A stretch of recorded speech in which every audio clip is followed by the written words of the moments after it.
All right, there we go. Go ahead, Tom. Okay, good.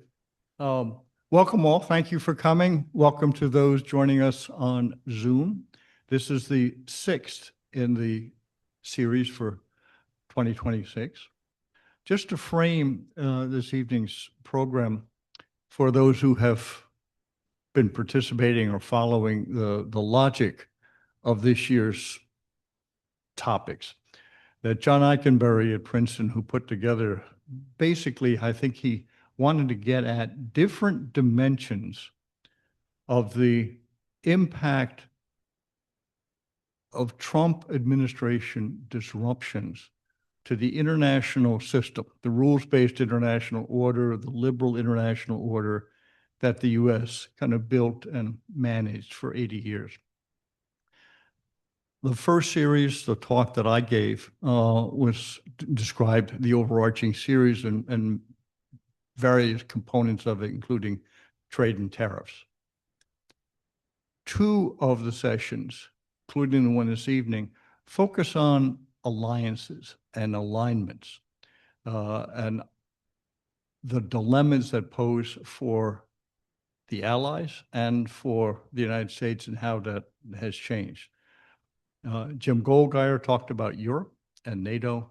Tonight, my friend Dan Snyder is going to talk about Korea and Japan, and particularly the temptations to shift from reliance on the American nuclear umbrella to an independent nuclear capability. I don't want to take time from Dan's presentation, but very briefly, he and I taught together for, I guess, about 10 years on US policy in Northeast Asia. In that arrangement, Dan did Japan and Korea. I did China. Others did the United States in this. Dan has spent lots of time in the region, partly growing up. He is what is affectionately known as a Foreign Service brat. Grew up with his father as a diplomat, served as a journalist, mostly for the Christian Science Monitor across Asia and South Asia, and for the demise of the Soviet Union in that country. That he's just completed a book on Japanese security policy over the decades. I will let his performance speak to his expertise and credibility rather than listing other achievements. So Dan will speak for 45, 50 minutes, and then we'll open it up to questions. And those who are on Zoom, put your questions in chat, and Lou will introduce them into the discussion. So Dan, thank you for being here, and it's all yours. Well, thank you, Tom, and it's my pleasure to be here. And I love the sort of overarching theme of this series.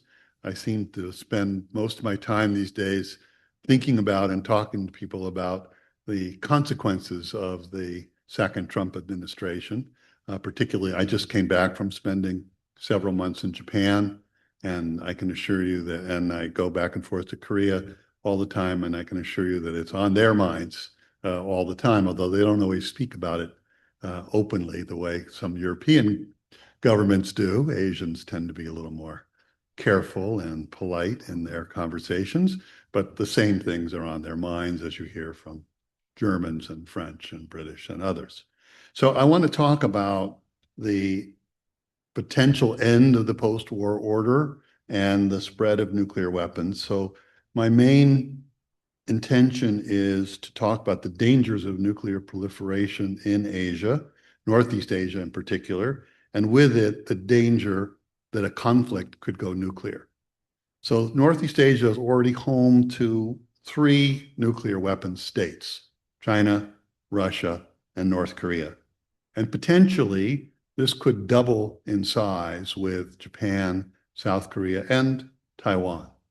So the basic premise of nuclear nonproliferation policy has always been that the spread of nuclear capability increases the chance that the weapons will be used in a conflict. And in a region where tensions already exist, and they're considerable and are growing, that danger is even greater. So the driver of nuclear proliferation is really twofold, and this is true in general, but it's particularly true in this region. One is the sense of threat that countries feel, and in this case, the threat that the countries feel from those three countries: China, Japan, North Korea. Equally, and maybe as important, if not more important, is the perception that the United States is no longer willing or able to play the role that it's played for the entire post-war period as a guarantor of security. And in the case of Japan and South Korea, it's the provider of what's called the nuclear umbrella, what policymakers sometimes refer to as extended deterrence, the idea that the United States will respond to any attack, potentially use of nuclear weapons against its allies with the full scope of its retaliatory capability. So the deterrence policy that we have regarding ourselves that kept us from nuclear war for all during the post-war period is in some sense extended to our allies. So I'm going to spend my time mostly talking about Japan and South Korea and how they see the world today and what they are thinking and doing about nuclear weapons. But I need to start with some background of understanding about the nature of the post-war system in this region, in particular, the bargains that lie at the heart of our alliance system. So this system has remained intact for 75 years, and that's a remarkable thing. It has preserved peace and stability and prosperity for this entire period. And it was, and it remains, in my view, and not only my view, one of the great achievements of American foreign policy. Now, it's important to understand that the alliance system arises out of two events which are outside of most people's memory. Maybe there are some people here who might reach into that period, and that's the end of World War II, the defeat of Japan, and the Korean War. And this alliance system is formalized in two security treaties. We have a security treaty called NATO, North Atlantic Treaty Organization, and in Asia we have two parallel, although differing, formal security treaties. The 1951 U.S.-Japan Security Treaty, which was revised in 1960 as a treaty of mutual cooperation and security, and the 1953 Mutual Defense Treaty between the United States and South Korea. At the core of those treaties are what I call security bargains. And they're not the same with Japan and Korea. What are the bargains?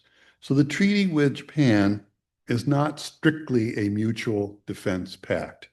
That is, and particularly the first version of the treaty, there wasn't even an obligation of the United States to come to the defense of Japan. It was a treaty that guaranteed this is the end, at the end of the American occupation of Japan, which went from 1945 to 52, that guaranteed the ongoing presence of American forces in Japan, even allowed the United States to use its military to intervene in the internal affairs of Japan. But it didn't actually have an obligation for the United States to defend Japan. And the Japanese had no obligation to come to our defense. And partly that's the reason that we imposed on Japan a constitution in 1947 during the occupation, which contains a clause called Article 9.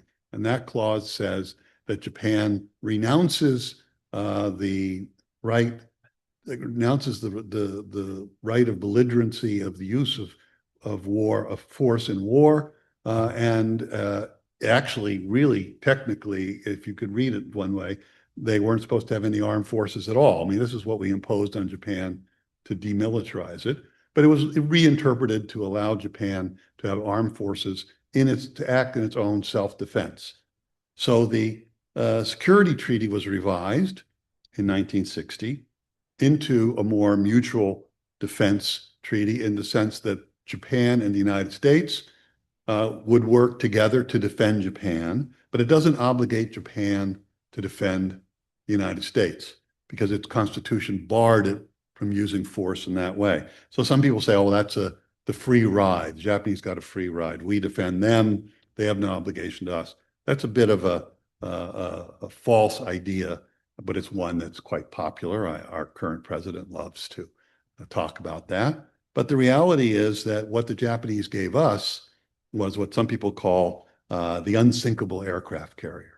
That is, it gave the United States the ability to put its armed forces in Japan as a forward base to project force throughout the entire region with little restriction on their use and with little real role in defending Japan itself. I mean, there's some American military presence that has that purpose, but mostly it's meant to use Japan to send forces elsewhere. So Japan, most people, I always ask my students this question, no one ever gets it right. Where's the country where the most American forces are based outside of Japan, outside the United States? Almost everybody would say Europe or the Middle East. No, there are more United States military forces based in Japan than any other country in the world, 55,000. And it is the home of an entire fleet, the Seventh Fleet. It's the only place in the world where an American aircraft carrier, a carrier battle group, is home ported outside of the continental United States. It's the home to the 5th Air Force, which has the largest air base in the world outside of the continental United States in Okinawa. It's the home to one of 3 U.S. Marine divisions. These forces have deployed to wars in the Middle East, elsewhere, throughout the Asia-Pacific region, without any restrictions. And in fact, a very important unit of the 3rd Marines is now on its way to Iran. So Japan is giving us the ability to project force to actually, in some ways, command the entire region into the Indian Ocean. So that's the bargain there. And in return, we provide this guarantee that we're going to defend the security of Japan against external threat. The bargain with Korea is different. So the bargain with Korea is we are committed to the defense of South Korea against another potential North Korean attack. So this treaty comes out of the Korean War, and partly it grows out of the fact that the South Korean government at the time of the armistice was signed in 1953 to end the Korean War. There's no peace treaty. It's a ceasefire with a demilitarized zone and massive forces on both sides, in which American troops are stationed in Korea. And some people call it as a tripwire. That is, any attack by the North Koreans on South Korea would automatically involve U.S. forces. So those troops have no other mission other than the defense of the Korean Peninsula and the prevention of another Korean War. And part of that bargain is that we don't take them out. We've changed the numbers at times, but the other part of the bargain is the South Koreans agreed to an armistice that they didn't want to agree to. They wanted to continue the war. They wanted Syngman Rhee, who was the president of South Korea, he wanted to continue the war to finish the job against the communists. We basically are there with 2 missions, one to deter the North Koreans, the other is to contain the South Koreans from doing anything that triggers a larger conflict. That's not usually well understood. And you know, we have a combined command with Korea so that all of the Korean military is under the command of an American general in times of war. So they've basically subordinated, in some sense, their fundamental military sovereignty to us. That's not true in the case of Japan. There's no joint command. It would violate Japanese constitution.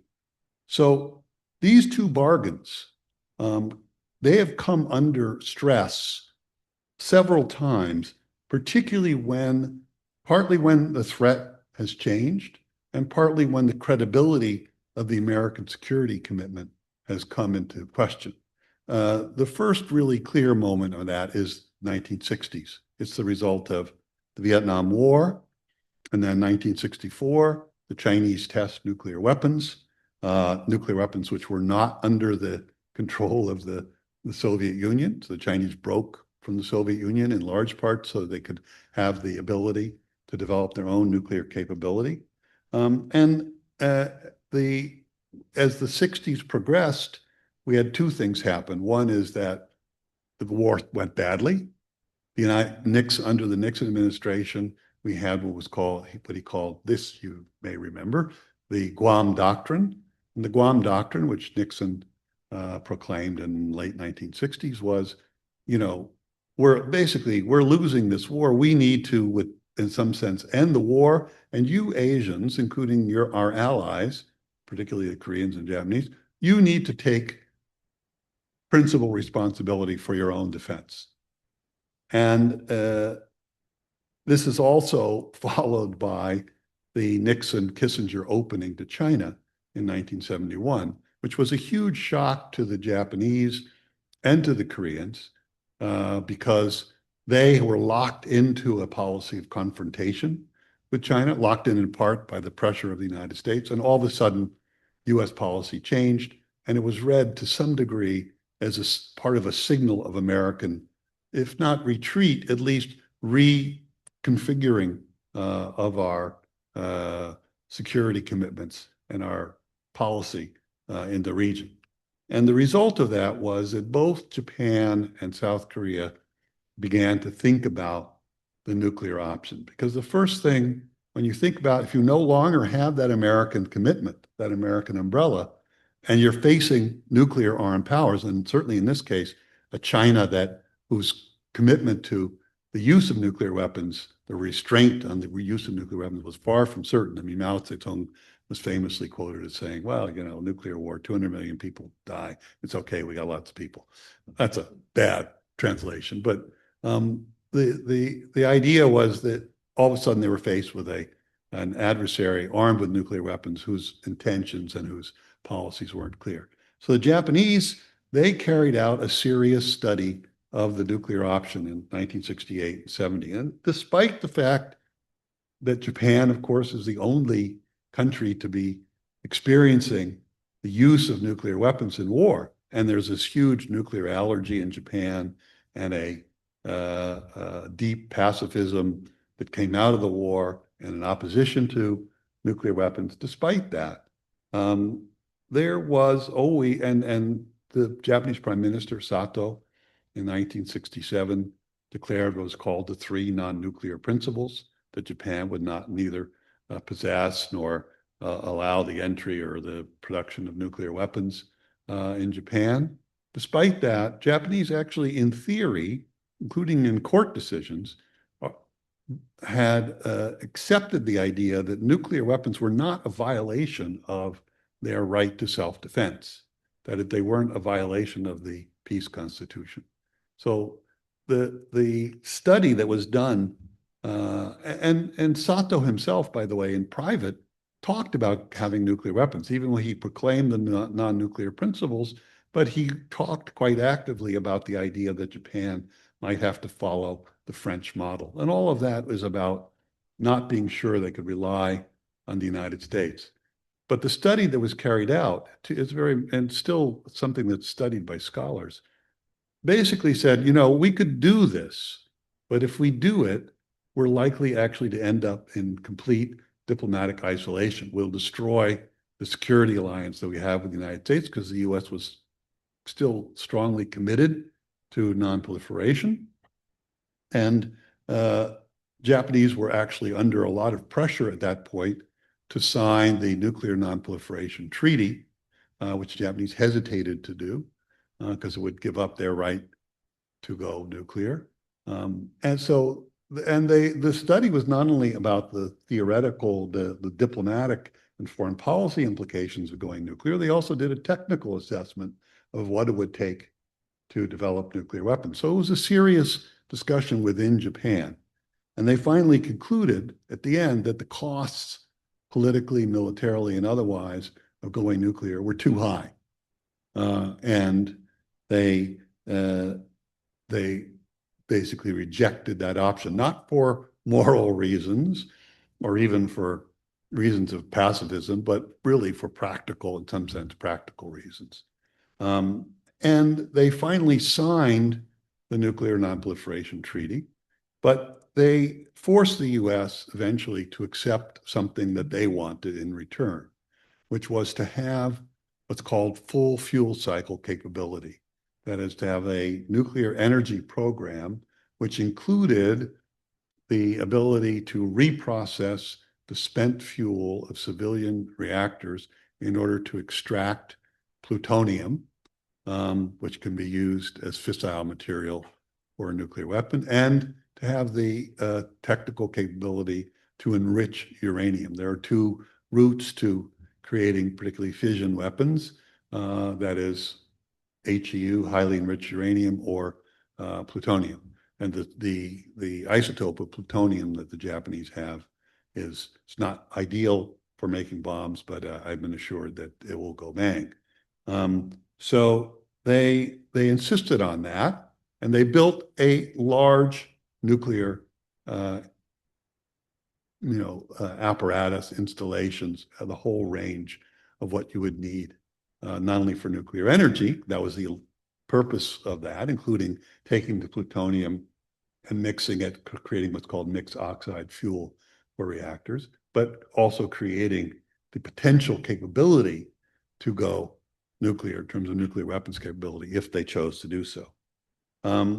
Koreans had a slightly more active approach. First of all, they sent troops to Vietnam. They weren't restricted as the Japanese were, so they sent 2 divisions of Korean infantry who fought intensely in Vietnam during the war, suffered heavy casualties, and that partly was to sort of, as a little bit of a sort of down payment to keep the Americans in Korea. It was in response to pressures from the US. Nonetheless, when the Guam Doctrine came, the US unilaterally pulled out, without consultation, one of the 2 American infantry divisions, the 7th Infantry Division, the 2nd Infantry Division remained in Korea, that were based in Korea. So they cut in half the American ground force component, which caused a huge crisis in Japan. It was done very rapidly. And at that point, under the Korean government, which was led by a former military general named Park Chung-hee, it was a military authoritarian government, which had spearheaded a rapid industrialization program in South Korea. But he then launched a secret nuclear weapons program in 1971. And it was finally discovered, 74, 75. Personal note, my father was the US ambassador to Korea at the time, from 1974 to 78. And one of the things he had to deal with was, first of all, he and the CIA station in South Korea were the ones who confirmed that, in fact, they were pursuing this secret program. The first thing they had to do was convince Washington that it was a serious program that they had to be responded to, and there was some resistance to that. But then they had to persuade the South Koreans to abandon it. And the South Koreans had signed contracts to purchase a reprocessing facility from the French and a reactor that could produce, whose spent fuel could be used to produce plutonium, from the Canadians. So it was a serious crisis in the relationship. And they had, basically, at the end, the US said to the South Koreans, if you do this, if you go ahead with this, our security alliance is over. That's it. And only that threat really caused the South Koreans to back off. So we were actually quite committed in that sense to nuclear nonproliferation. I'd say, unfortunately, the allies of North Korea were not as similarly committed. And by the way, at this time, the Taiwanese were also pursuing a secret nuclear weapons program. And the South Koreans also had to deal with, and the US national security bureaucracy had to deal with the fact that the President Carter came into office in 1976, came in declaring he was going to withdraw all the US ground troops from South Korea, which would have propelled Korea even more rapidly down this pathway. there was a revolt inside the U.S. government. There's quite an interesting story there. That's truly the deep state in action. Carter ended up backing off mostly. But the price of that was to create what's called the Combined Forces Command. That is the command that puts all the Korean Army, all the Korean Army under command of the American general, who also commands the UN command in times of war. So we're entangled in that way. That is the only way we've been able to prevent the Koreans from going off on their own, is to intensify our commitment to the security of Korea. And we also imposed upon the Koreans what's called the 1-2-3 agreement. Basically, we would not give to the Koreans what we gave to the Japanese. That is a full fuel cycle. Koreans aren't allowed to reprocess their spent fuel. They have a huge nuclear power industry. They export nuclear reactors around the world. They're very sophisticated. They cannot reprocess their spent fuel. They have to ship it out. They also don't have the ability to enrich uranium. And the Koreans have been endlessly complaining, why are they treated differently than the Japanese? Well, the answer is, of course, that they tried very earnestly to go nuclear. So when we cared about that, and we still supposedly do, we would not grant them that right. We have enough control over the technology to do that. So the next challenge comes with the Iraq War and Afghanistan, and then the North Korean nuclear program, and the rise of China as a military power. So the U.S. deployed military forces to the Middle East during the Iraq and Afghanistan conflicts from Japan, and to some degree from Korea as well. They pushed the Koreans on something they called strategic flexibility, which is Japanese have always allowed American troops based in Japan to go anywhere. They've never said they're tied down there to defend Japan, but that's not true in Korea. Koreans have always insisted that the numbers of American troops and their deployment were a matter of mutual agreement, and they don't like the idea that they have any other role or mission other than the defense of Korea. But Secretary Rumsfeld at the time, the Bush administration, tried to get the Koreans to let him redeploy ground forces out of Korea. Koreans objected, and they reached an agreement in 2006 that they wouldn't do it. I mean, in theory, U.S. has the right to do whatever it wants to with its military, but they reached an agreement they wouldn't do it without the consent of the Koreans. At the same time, in response to the sort of crisis that these things created, and this also included the North Koreans who went nuclear in 2006, who exploded a nuclear device in 2006, is the U.S. started to hold what's called the extended deterrence dialogues with Korea and Japan. In theory, we had the principle that we would retaliate in defense of our allies, but there was no actual discussion or planning for how that would take place. And there was always doubt in the minds of our allies. It's sort of the standard line is, would the U.S. really be willing to trade Los Angeles for Seoul or Los Angeles for Tokyo? And then when the push comes to shove, if they're attacked, would the U.S. really respond in a way that would draw it into a broader nuclear conflict? So the extended deterrence dialogues, which really intensified during the Obama administration, were intended to provide concrete reassurance in the form of having discussions which had never been had before with them about, okay, here's what we would do in this situation. Here's how we would, what nuclear weapons, what forces would be involved, and when and how. That was, and to some degree, that was reinforced during the Biden administration. The Biden administration had very concrete discussions, particularly with the Koreans, about what they issued something called the Washington Declaration, which said, basically, we guarantee extended deterrence, and you guarantee that you're not going to pursue nuclear weapons. But during the first Trump administration, this already was being threatened, particularly by Trump, of course, at various points entertained the idea of withdrawal of U.S. forces from Korea. And this is recorded in the memoirs of John Bolton and the Defense Secretary Esper, that Trump was intent if he had been reelected at that time, in withdrawing U.S. forces from Korea. He's been quoted many times saying, why do we still have forces there? Korean War was over decades ago. Why are we still there? And he was headed in the direction of a deal with North Korea that would have potentially traded North Koreans giving up their long-range missile program, which targeted the US potentially, but not their short-range missiles, which target South Korea and Japan, and would leave intact their nuclear weapons program to some degree. And that was a bargain that Japan in particular was terrified of. South Koreans didn't like it much either, although they wanted to see that kind of engagement with North Korea for the purposes of avoiding conflict. So, you know, that's the situation that we come up to now.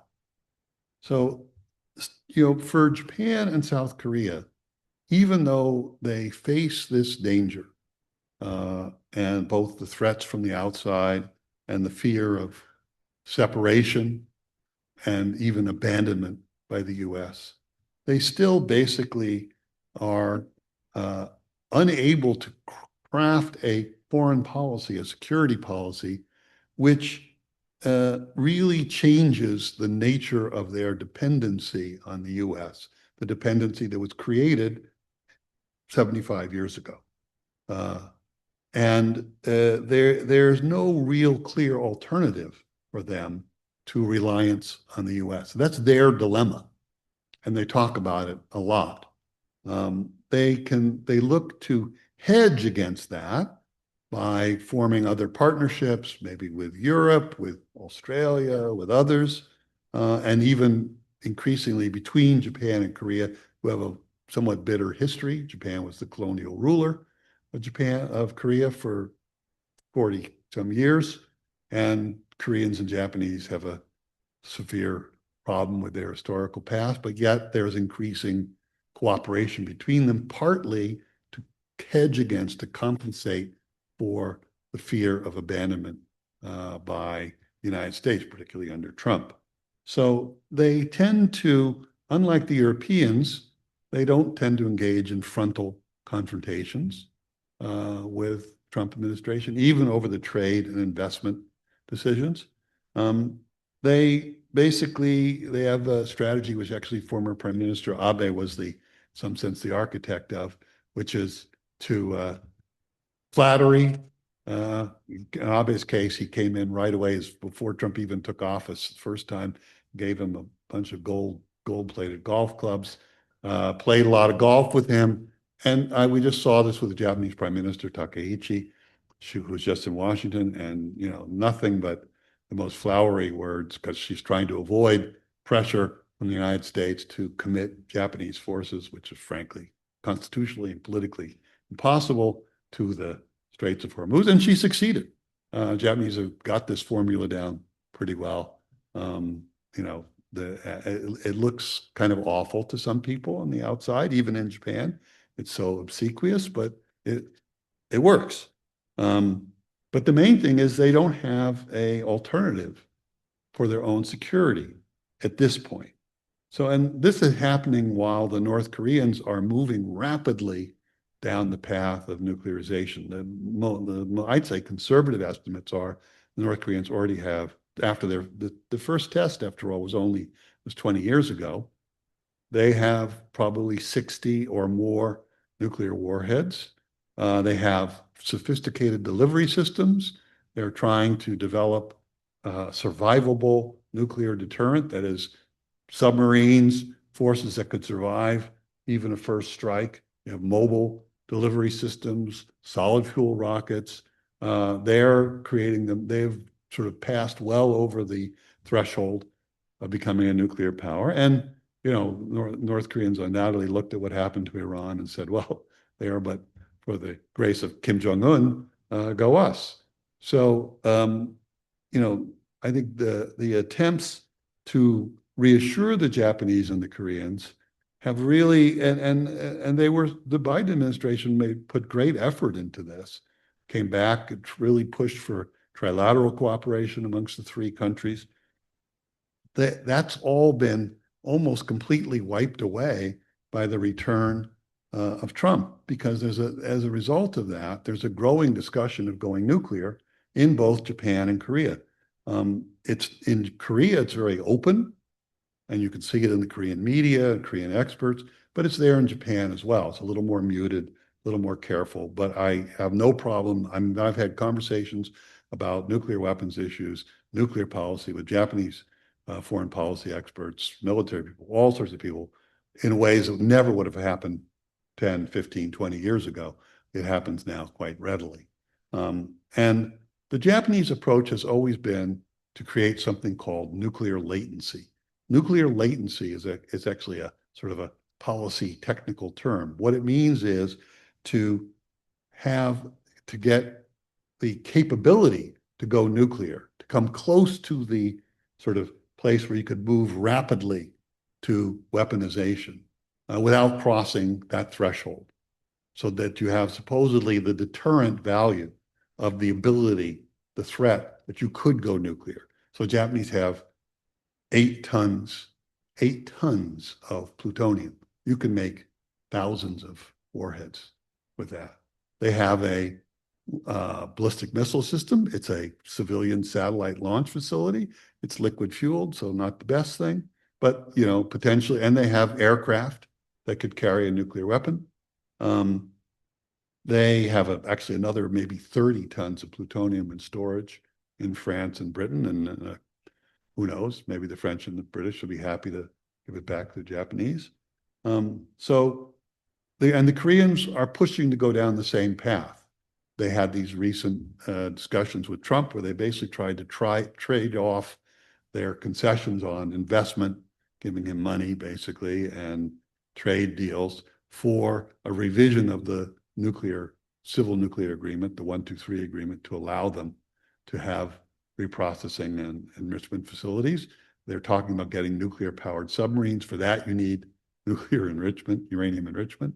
And submarines are also potentially the most survivable place for a deterrent. These are small countries, so there's not a lot of places to hide or store or certainly not even to test nuclear weapons. So they're trying to increase their nuclear latency capabilities. And but still, under the best of circumstances, and this is what there are a lot of varying estimates on this, but I've talked to people I trust, they're still probably, Japanese a little closer than the Koreans, 1 to 2 years away from being able to have a nuclear weapon. People always say months, but that's not true. You could maybe get a single warhead in a shorter period of time, but as been pointed out to me, if you're trying to deter a China or even a North Korea at this point, much less a Russia, you don't need a single warhead, you need an arsenal. And you need a secure way of delivering it. And that's not going to happen quickly, even for Japan.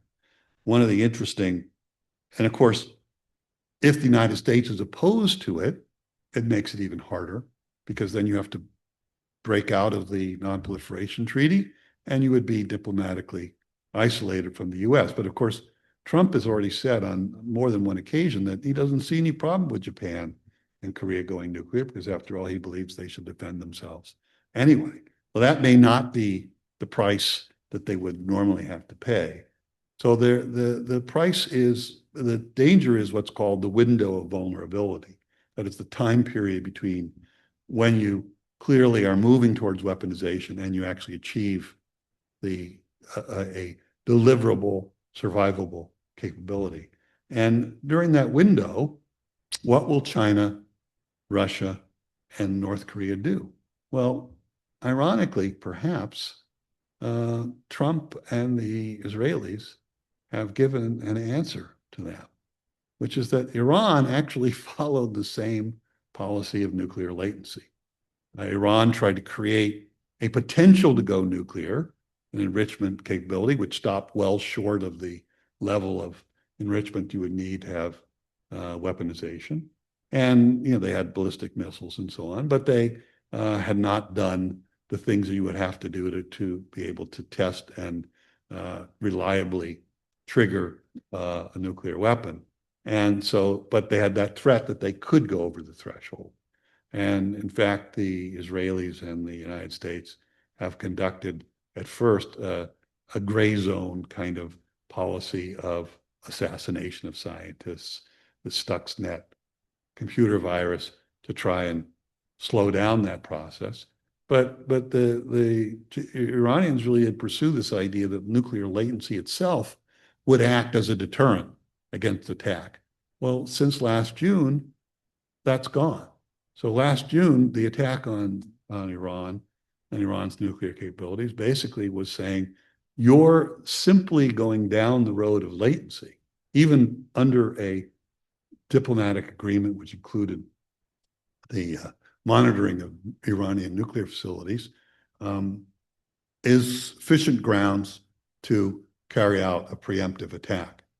So, you know, in some sense, the US and Israel have set a rather dangerous precedent for Japan and South Korea, because it proves in some sense, first of all, that the North Korean decision to go rapidly nuclear was probably after diplomacy failed. And we did try diplomacy, but they basically rejected the diplomatic opportunities that were there. And in some ways you could argue they weren't handled well by ourselves, but in any case, they went rapidly nuclear and they succeeded where Iran failed. So for Japan and South Korea, our allies, their first strategy is to keep us engaged. And frankly, Japanese and Koreans in their private moments, not so private moments, essentially believe or hope that US politics will change the situation in the US, and then in 3 years they won't be dealing with this kind of administration. Although I think the trust in our alliance has been irrevocably shattered, but it can be to some degree restored, at least partially. But they should, while they're keeping the US engaged as possible, they should move closer to a nuclear capability and the ability to secretly and rapidly weaponize. One idea which I heard last year from a very senior Japanese policymaker, very senior, who has, in my conversations with him over many years, was completely disparaging of Korea. Not unusual, I'm afraid, amongst Japanese policymakers. And I was talking to him in private, and he said, what we need is a Japan-Korea joint nuclear weapons program. I literally practically fell out of my chair. And he said, well, look, they have the political ability to go nuclear. That is, they don't have pacifism to worry about. They have a population that's willing to support nuclear weapons development, but they don't have fissile material, and that's the process that would take them a long time. We have the fissile material, so we should jointly work together, and we can, have a joint nuclear weapons program. I mean, the very fact that he was willing to think about that idea, and I've since then heard that from some others as well, tells you the sense of, frankly, of desperation and anxiety that our allies feel about the reliability of this 75, or in some cases 80-year-long alliance, an alliance that's kept the peace for so long. And so, this creates a situation, particularly, as I said, this is a world, a part of the world. I mean, we were focused on the Middle East. We keep getting drawn back there, but I've always believed that the potential for the, if you will, a conflict that could be global in nature is greater in Northeast Asia than any place else. And I'm particularly referring to the Korean Peninsula and also to China and Taiwan. And add into that the potential for weaponization of all 6 states in the region, you get a situation where what always we feared when nonproliferation policy was formed, that is that a conflict would inevitably, involving states that have nuclear weapons, would inevitably lead to their use for the first time since 1945. So let me stop there, and hopefully that was remotely cogent. and take your questions. Thank you, Dan.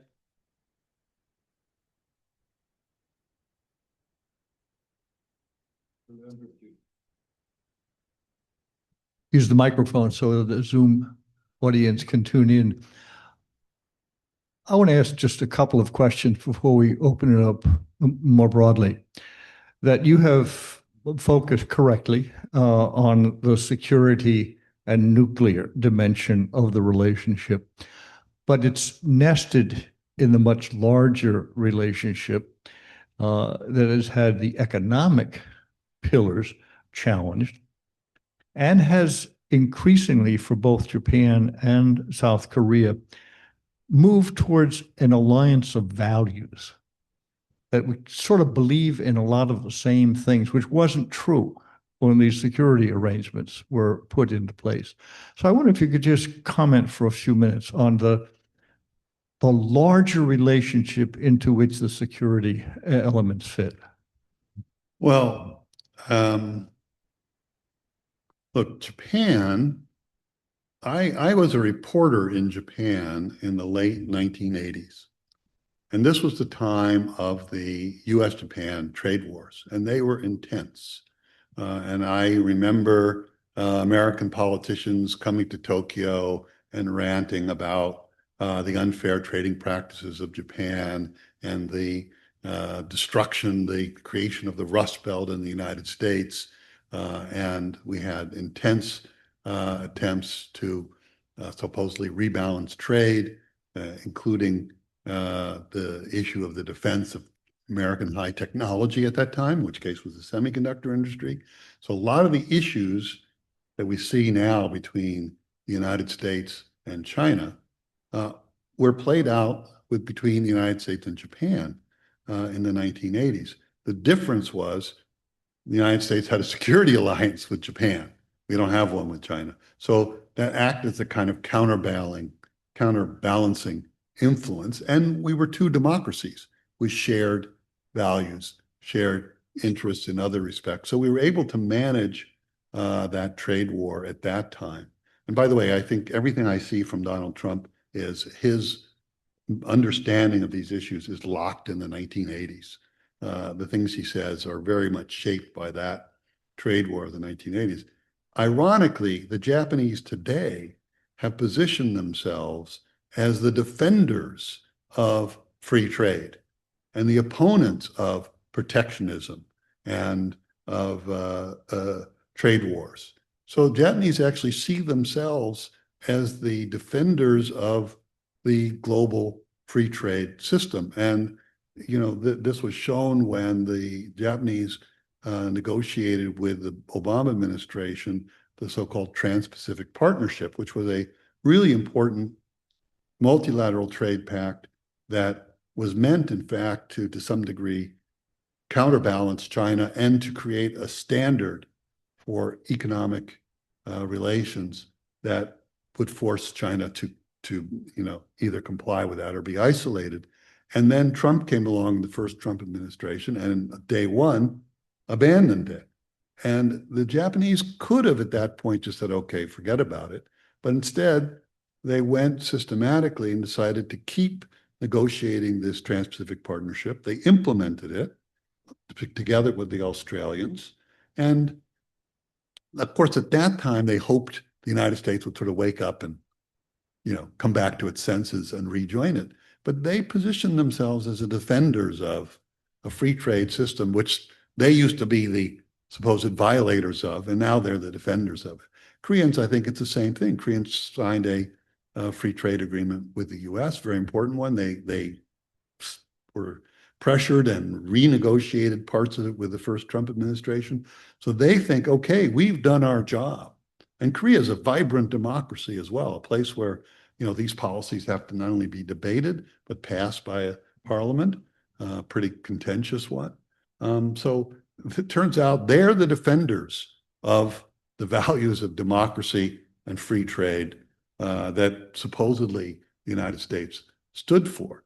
And so now I think that they're trying very much to play that role, not only in relation to each other, but also There's a talk about a partnership between the Trans-Pacific Partnership and the EU. The Koreans may join the TPP. And so they're trying to create, in some sense, a free trade zone that recreates at least a good chunk of the world economy, but doesn't include the United States. It's part of, I think, this hedging strategy against the Trump administration.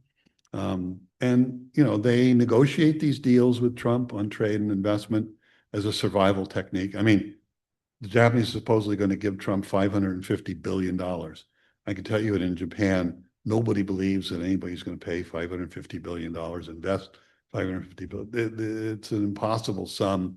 And, they throw as many pennies as they have to sort of keep the wolf from the door. But I was talking to someone who's on the board of one of the largest Japanese banks, who's unhappy about being pressured by the Japanese government to give loans for some of these projects. And basically their belief is, well, in 3 years, it'll be over and we won't have to continue these things. Koreans drove a harder bargain than the Japanese. The Japanese don't like that, but it's true. So they committed to, I think it's $350 billion, but only $20 billion a year.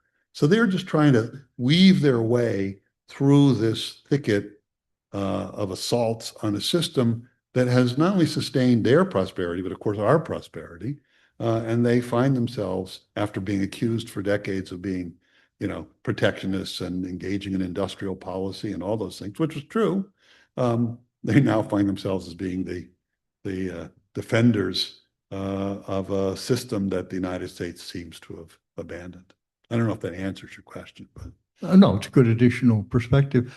The other question I'd like to have you address is the focus has been correctly on Seoul and Tokyo relations with coping with us, coping with disruptions that have been introduced into the existing system by us.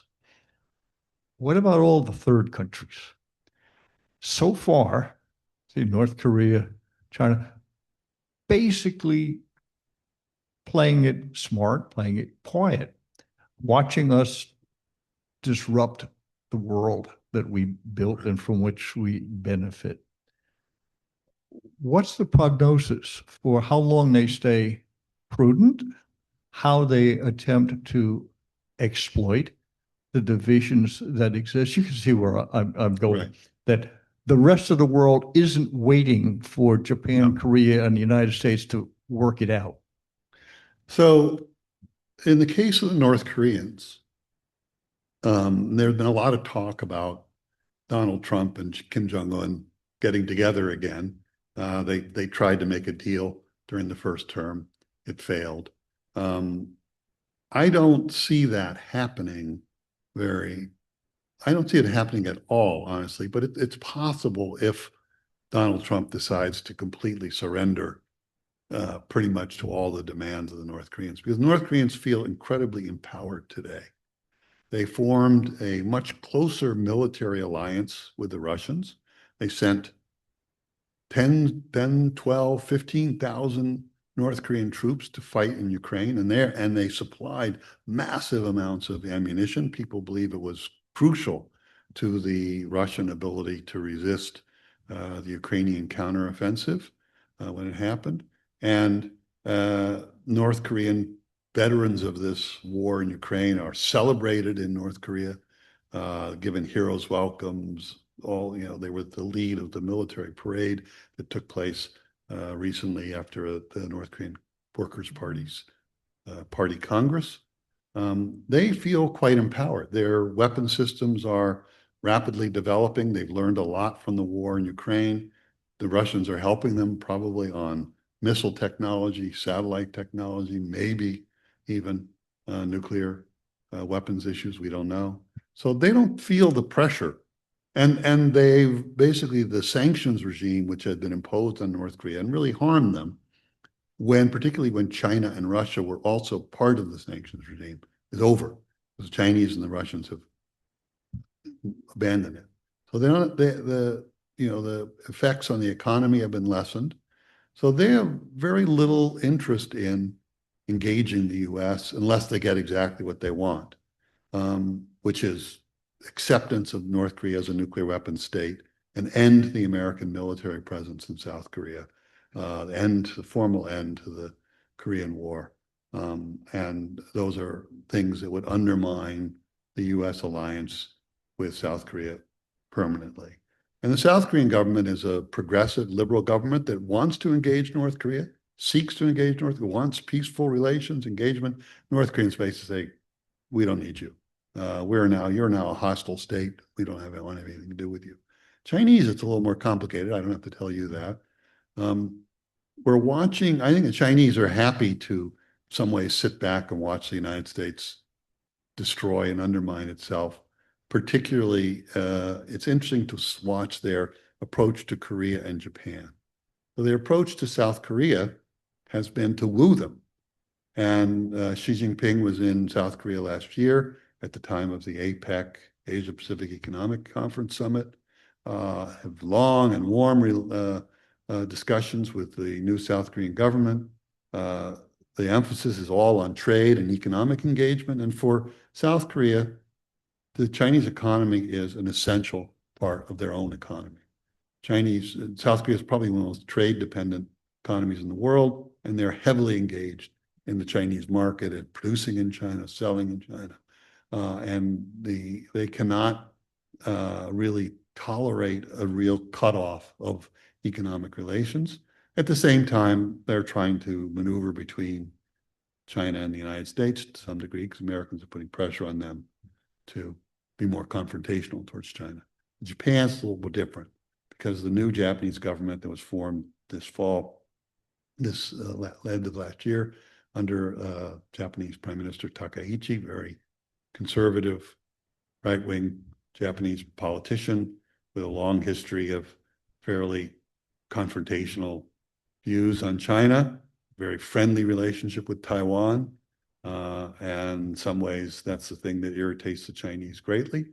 And she said some things which suggested that Japan might, under certain circumstances, come to the defense of Taiwan, which greatly angered the Chinese. Chinese are trying to put a lot of pressure on her. But I think mainly what the Chinese are doing is they're engaging Donald Trump. And the Japanese are very worried about being left on the side.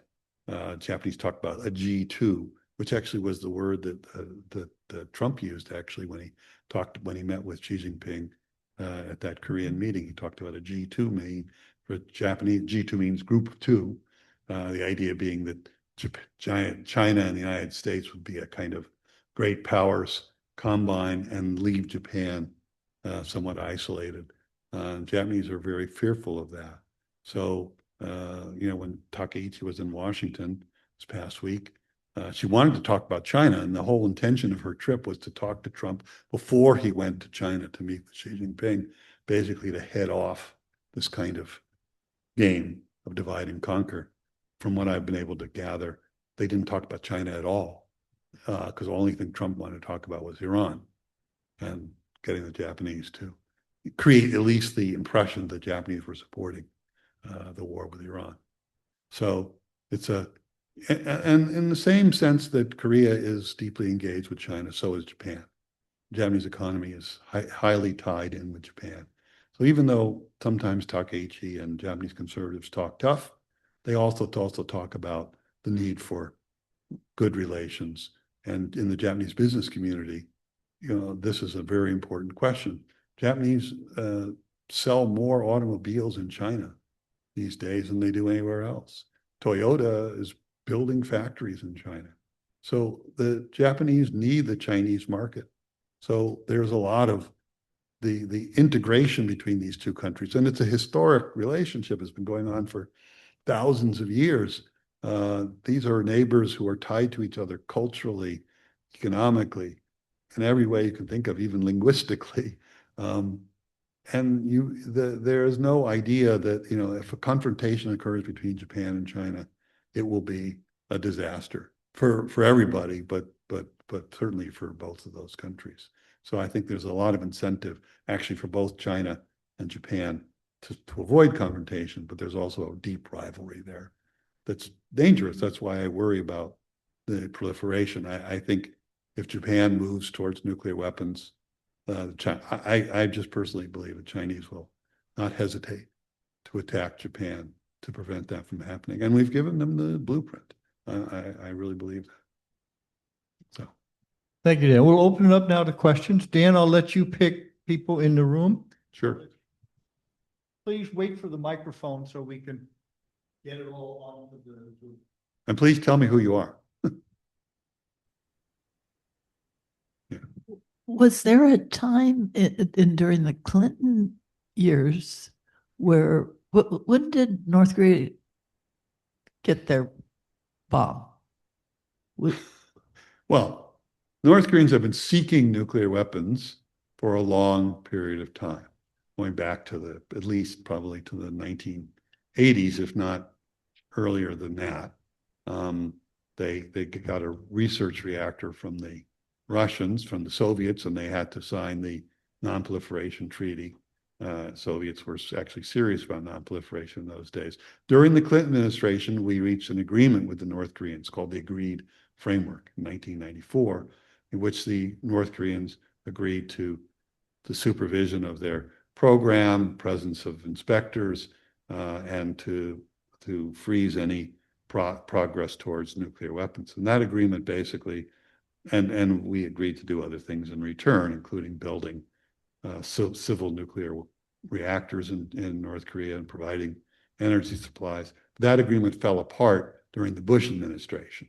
So I don't want to go through the whole history of our nuclear negotiations with North Korea. Tom could give you this in greater detail than I, but really it fell apart from, I'd say, about 2003, although there were serious negotiations to try and preserve that agreement. And ultimately, you know, those negotiations continued up through into the Obama administration. But as I said, they failed. Was there a period where there was discussion to prevent them, North Korea, by the Clinton administration, but the concern that they would retaliate if we I mean, You mean military? This I mean, couple was there? weeks ago when we were first in, Yes. So somebody drew a parallel between just a consideration. yeah, Bill Perry, who was the Secretary of Defense in the Clinton administration, wrote about this. I mean, we were threatening to carry out a military attack on North Korea to prevent them from going nuclear. But the result of that was we reached an agreement, a diplomatic agreement, which held up for quite a while. So, you know, sometimes diplomacy is more effective when it's backed by the threat of the use of force. But frankly, in the North Korean case, it was always a difficult threat, and Trump famously threatened, you know, fire and fury or whatever it was. But the reality is that North Korea always had the ability to retaliate, even with conventional forces. I mean, anybody who's been to Korea, usually you go on a tourists are taken up to the DMZ, the demilitarized zone, which divides the two Koreas. You know, there are 1 million troops massed on both sides of the DMZ. There's a massive array of North Korean artillery weapons, which are, you know, the capital of Seoul, where a large portion of the South Korean population lives in the Seoul metropolitan area. It's 20 miles away from the DMZ. It's within artillery range of the North Koreans. So even without nuclear weapons, the danger of any use of force resulting in a huge, massive loss of life has always been great. And that's why we've kept the peace for so long. But, you know, if the North Koreans have nuclear blackmail ability, that is, if South Koreans don't have nuclear umbrella and North Koreans have nuclear weapons, then they have a power to determine events that they don't have right now.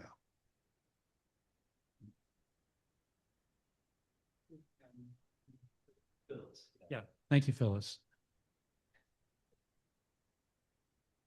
I think there's some questions online. There are. Would you like to hear them? Well, maybe should we take one from online? Take one from it, and then we have another one here. Go Okay. ahead. So the first question, do you think that any nations would actually use nuclear weapons in the near future? Well, sadly, I do, because I think we've already, during the Cold War, we came pretty close more than once. And I think the Indians and Pakistanis came pretty close.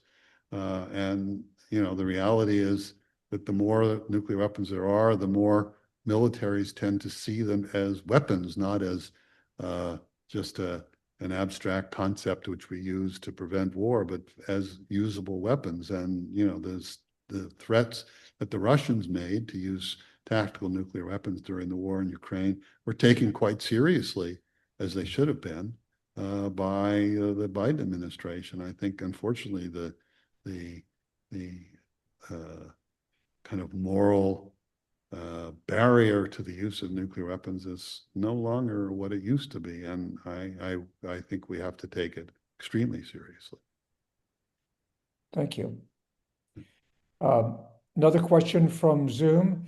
Do you think that a Japan-South Korea alliance will effectively partner with like-minded European countries in the areas of mutual defense and more open trade agreements? Yes, it's already happening. I mean, the Japanese and Koreans, first of all, have maintained a momentum of improvement of relations for the last 2 years or so.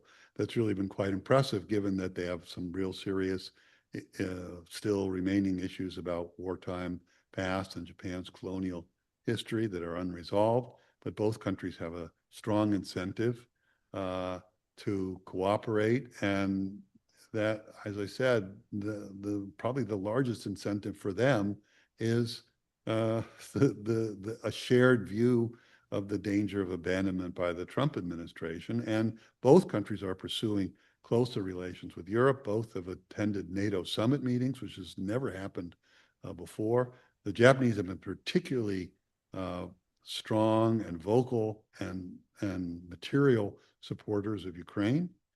Koreans have supplied weapons, somewhat indirectly. Both countries have a sort of prohibition against providing weapons into a combat situation, but indirectly, Koreans are sending weapons to Poland, for example.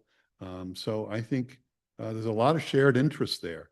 I think, again, the problem is fundamentally, the United States is the guarantor of their security. That hasn't really changed, and Europe can't really fill that role. Those partnerships can help to hedge, to balance to some degree, and with others. Australia is an important player as well. But they don't substitute for the reliance on the United States.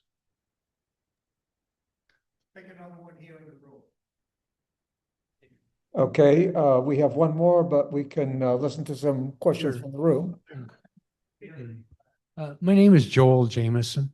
I understood you as saying that if South Korea were to develop a nuclear capability, the Chinese or China would find that intolerable and start a preemptive strike. Does the same thing apply to Japan? No, actually, I think the prospect of Japan going nuclear is much more likely to trigger the Chinese. The people I would worry about in regards to South Korea are North Korea. So they have that capability, and it's given them huge leverage over South Korea. I don't think they'd want to. I feel that they probably wouldn't want to sit back. They can use their nuclear weapons, not necessarily use their nuclear weapons, but they can hold them as nuclear blackmail. And I think that, and South Koreans know that. So that's why this problem of the window of vulnerability is a serious problem. So some people, South Koreans, say, well, maybe we can develop nuclear weapons while we're still partially under the American umbrella.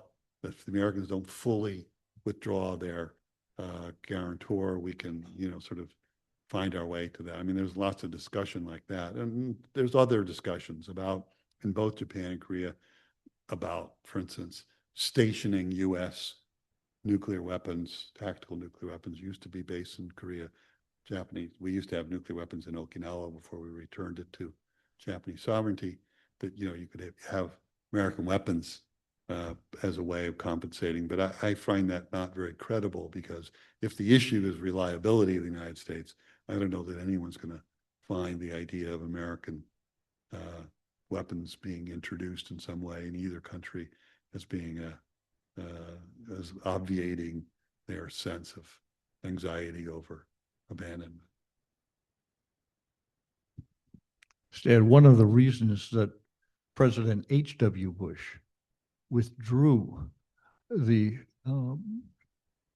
nuclear weapons that we had deployed in Asia on ships and on land was because it is extraordinarily expensive. That the handling requirements, the safety, the safeguarding reliability, it was fundamentally an economic decision that was wrapped up in, we think having them there is not necessary because of the reliability of our commitment, the strength of the relationship. And it was smart international politics. But that logic no longer applies, that we're not perceived as reliable. Are there other questions in the room? Okay, Lou, back to you. Thank you. Follow up to the last question I asked. Do you think that the current US administration's isolationist view, other than here in this hemisphere, do you think that the current US administration's isolationist view will lead to the United States being ostracized from the rest of the free world, Europe and Asia? Well, I think that's already happening, but I think probably the idea is that the sort of hemispheric isolationism of the Trump administration would lead to the United States being ostracized. I mean, look, the open tensions between European leaders and the United States, I've certainly, in my lifetime, I've never seen, you know, you could even go back to de Gaulle and the tensions over the French decision not to join the NATO military command and to create the force de frappe. I don't even think that compares to what we're seeing now. You know, European anxieties over American defense commitments and extended deterrence are not new either, but the Europeans always had some confidence that the NATO commitment was really, in some sense, unbreakable. As I said, Japanese and Koreans, they don't talk openly. In fact, they do the opposite. They engage in the great and grand flattery approach. But they're thinking the same thing. And, you know, Japanese, to me, I remember, you know, when the Biden administration came in, one of the great, I think, central goals of the foreign policy of the Biden administration was to make up for the damage that had taken place during the first Trump administration, which didn't go anywhere near as far as these guys are going now, but it had some sense threatened to do so. And, you know, Biden did a lot of work, to his credit, to restore confidence in the alliance. Particularly, he was very active in promoting trilateral security cooperation between Japan, Korea, and the United States. I am quite successful in that regard. I mean, of course, they wanted it themselves. And I think a lot of people like myself who've been engaged in this area for a long time were hopeful that whatever damage had been done during the first Trump administration was, you know, to a large extent corrected, although not entirely. But, you know, to have Trump be elected a second time, what Japanese say to me is, well, wait a second. It proves that it's not just a Trump problem. It's an American problem. American people no longer support the kind of commitment to international leadership, to a role in the global system that we created after the war. So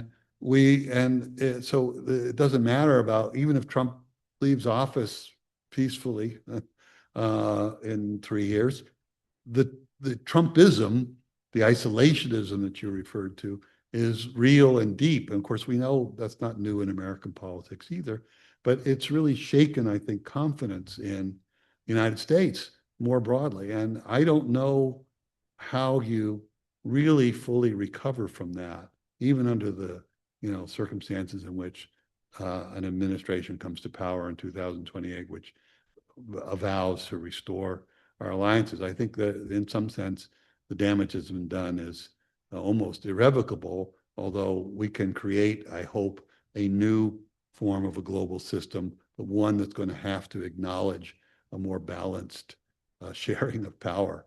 And Americans are not really very good at sharing power, I'm afraid.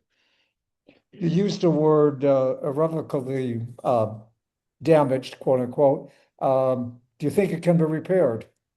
Well, as I said, I mean, oh, can the damage be repaired? I think it can be partially repaired simply because there is no substitute for American power ultimately. The United States remains the strongest military power. I don't know, after we've depleted our military in this strange adventure or whatever you want to call it in Iran, but yeah, and the greatest economic and technological power.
I think sits out there. It's certainly one that occupies my thoughts all the time.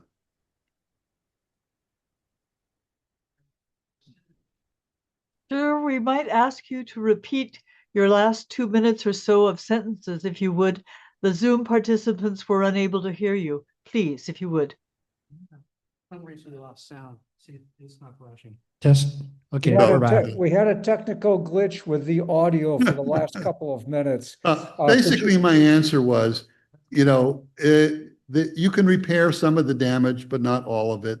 The United States will always be the largest and most powerful and greatest economic and technological power in the world, but it's no longer going to be trusted to have the kind of leadership role that it's had for all these decades.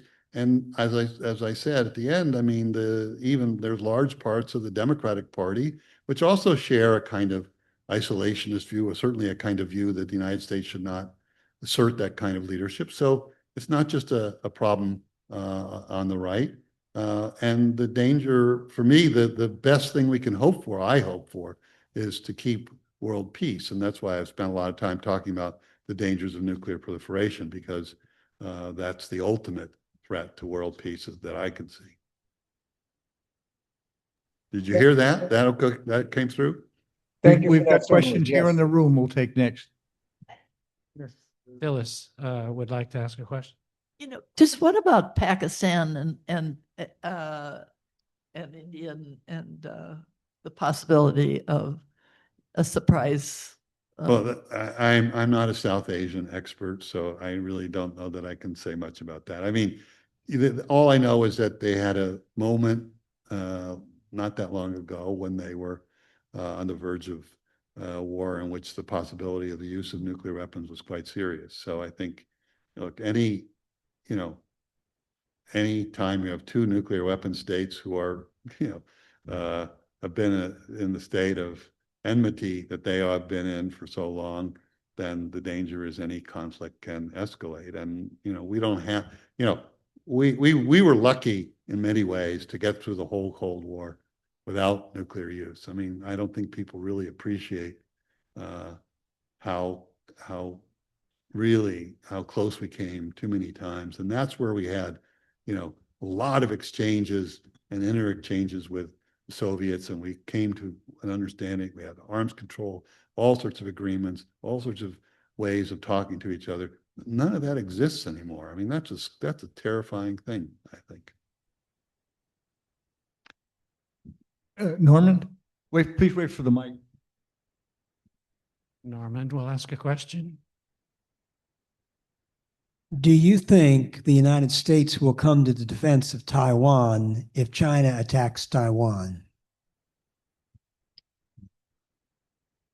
Well, which United States are we talking about? If you ask me, I mean, I think that Japanese, for example, who probably have more to lose from Chinese seizing control of Taiwan than anybody.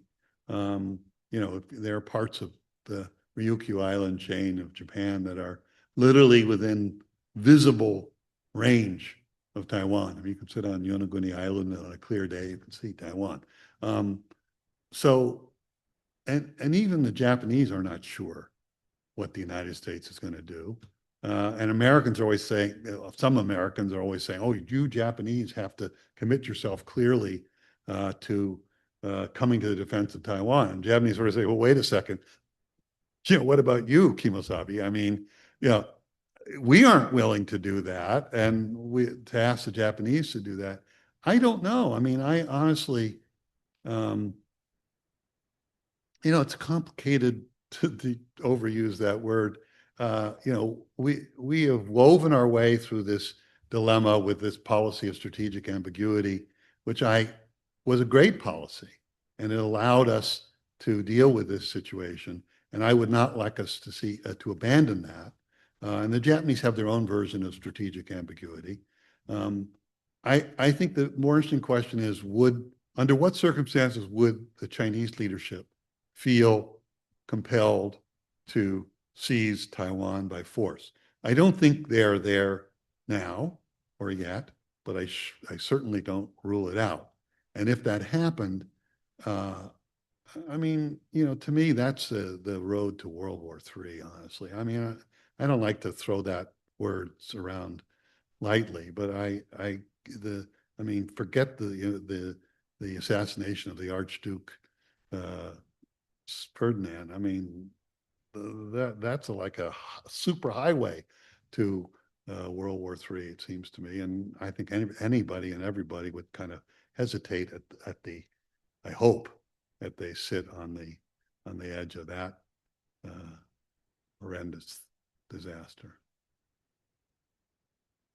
Dan, thank you. We have reached the end of our allotted time for this evening. That a terrific presentation. I'd like to underscore, before we clap here, underscore 2 points that Dan made in the last few moments. One is that the rest of the world, certainly to include Japan and South Korea, sees what's going not simply as a Trump problem. They see this as the United States. This is the behavior, this is the attitude, this is the policy predicting what we are going to do in the future as a determinant of what they have to do now. They are not assuming this gets fixed in the midterm election or the next presidential election. The other point that he made that I want to underscore, and that's the unpredictability. It's not just about responding to something in the Taiwan Straits, but for 80 years, whether they liked it or disliked it or sought to end run it or exploit American policy, people had a pretty good idea what we were going to do. And we actually behaved in accordance most of the time with what we said we wanted, what we were going to do, and did. Now, all bets are off. So we're in a much less stable situation. And it won't be fixed by Washington alone. It's going to have to be addressed collectively. That's the next big challenge. Now that we've pushed Humpty Dumpty off the wall, how do we put something else in place? So now it's appropriate to applaud for Dan's presentation.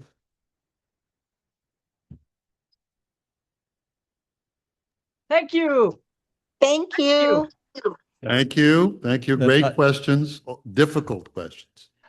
Difficult questions on a difficult topic. Thanks to the folks in Zoom land. A reminder that the video will be posted in a few days, so you can go back and review a portion of this, or tell your friends that they missed a great talk and they might want to look at the video. Lou, do you have any last minute words for us? No, I don't. You've said it all. If you're ready, I can stop the recording and then we'll stop the meeting. Great. Thank you, Lou, and thank you all. Thank you, Dan. Good night, folks. What's the topic next week, please? Oh, the topic next week is the impact on human rights and international law of the Wow. disruption of the U.S. led system. I will be the speaker. That the article in the workbook focuses more on human rights than on international law. My focus is going to be the opposite, the impact on the observance of a rules-based international order and the U.S. special role or not so special role in that process. Thank you for reminding me of the next week's topic. All right, we're stopping the recording.